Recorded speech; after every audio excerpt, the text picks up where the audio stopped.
we're right now, it is mid-season. The Falcons are coming off of a bye. What does your life look like now while you are in season? So in season, I don't do as much cap and contract stuff. We're not typically working on negotiations or anything. I mean, some will come up, but more of the guys we sign are minimums anyways. So in season, I actually help our other analysts a fair amount with some coaching reports and game prep every week. And then there are some maintenance salary cap reports I'll run every couple weeks or every month or so, just to get more of a view of the league and what their salary caps are looking like. But now that we're, closing in on almost December, I'll start changing my focus to maybe more of the free agency side pretty soon here. And before you do that, though, what exactly does your team look like? How many people are you working with? Our analytics department is 3 people. So our manager of football analytics is John, and then there's myself, and then our other analyst, his title is football analyst, and that's Danny Luskin. So we're a team of 3, and then we're actually within the football technology department. Got it. So then there's our app developers and our video department as well. Awesome. So when you're around trade deadline, all of a sudden, are you running ad hoc analysis on like, if this person were to come over, like, can we make it work? Does that type of stuff ever happen?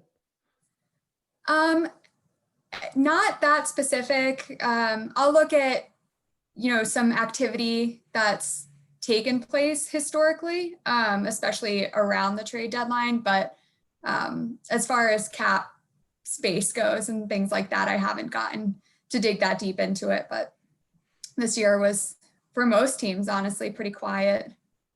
Yeah. I mean, COVID just certainly threw a wrench into pretty much every company ever's plans for how they were going to go about their business. Yeah, it's definitely been a huge change. I mean, I've been working from home since mid-March. So Oh, wow. yeah, I can do my job from home. I don't need to be in the building like a lot of other people in football operations. So I've actually been based outside Philadelphia for most of all of the season, and then most of the off season since COVID started, except for training camp. But it's been weird because football isn't a typical work from home job. So it's been a big adjustment for a lot of people. I can imagine. But good for you guys for being able to pull it off. I mean, I think it just goes to show, again, not just your world, but the entire business world, how much can actually be done if you embrace technology. The rigid borders of having to show up every day suddenly were erased for a lot of places.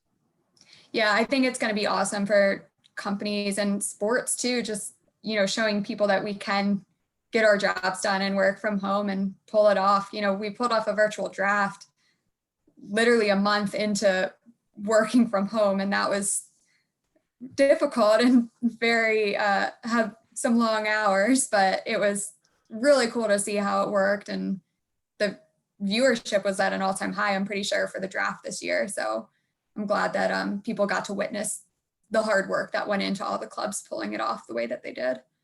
Yeah, I mean, people witnessed history. And when they announced that was going to happen, I certainly was among the crowd that was like, oh, something's going to go wrong for some team. There's too many players involved. And by players, I mean teams and the individuals on those teams, that something is going to go wrong. And then nothing did. I was amazed at how well it went off. Yeah, it was pretty impressive, honestly, for all of those teams and all the people involved at every club to pull it off as well as we did. And then, the league office on top of that to be as involved as they were too. It was very seamless, and I'm glad that we proved that it can work that way, because, at this rate, it might have to happen again this year, but. Yeah, right. But before I ask about what happens in the off season, this is your 4th season with the team. So this obviously is not then your first rodeo. Do you feel at all, like in season, if the team's doing well or they're doing poorly, whether it's a win streak or a losing streak, does it feel different for you just being in the building? Like, does team performance actually affect the stress in your day to day? Um, so I will say that, I mean, there's definitely a different high and a low to winning and losing. And I think fans don't really realize, fans get so upset when their team loses and they're pissed off for the rest of the day, but they go to their job the next day and it's like, oh, nothing happened yesterday. It doesn't affect their life. But when you work in it, it definitely, I mean, has some pressure to it. And on a Monday after a loss, you act maybe a little more to yourself and just keep your head down in the hallway. But the day after a win is awesome because everyone's fired up and ready to go for the next week. So there's definitely some, you would rather win, obviously. So in essence, though, you guys are really, essentially, it doesn't matter the department. Being part of the franchise means that you're writing whatever high the team's on, and that high could be relatively low or it could be very high. I was just curious how much the ripple effect was to the other auxiliary departments outside of football, the players and coaches themselves.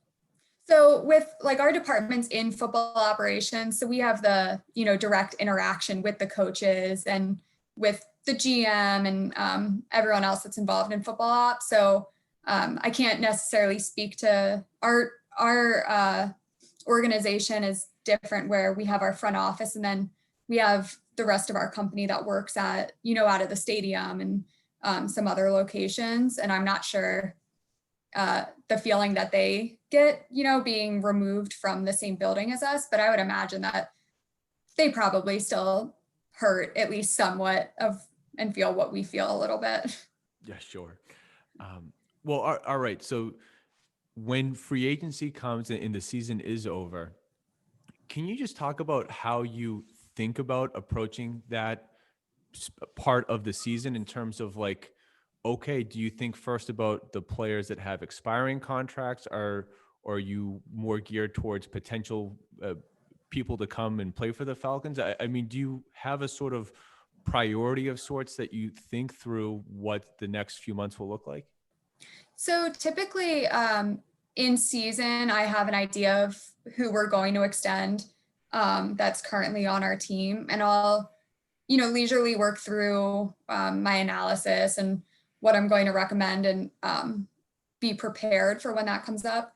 So we don't typically know who we're going to go after in free agency more till the season has ended and we have those discussions. So I definitely focus more on our players first and foremost. And then once I have a idea of who we're targeting in free agency, then I can really get nitty gritty down into that and work on that stuff pretty much up until the beginning of free agency.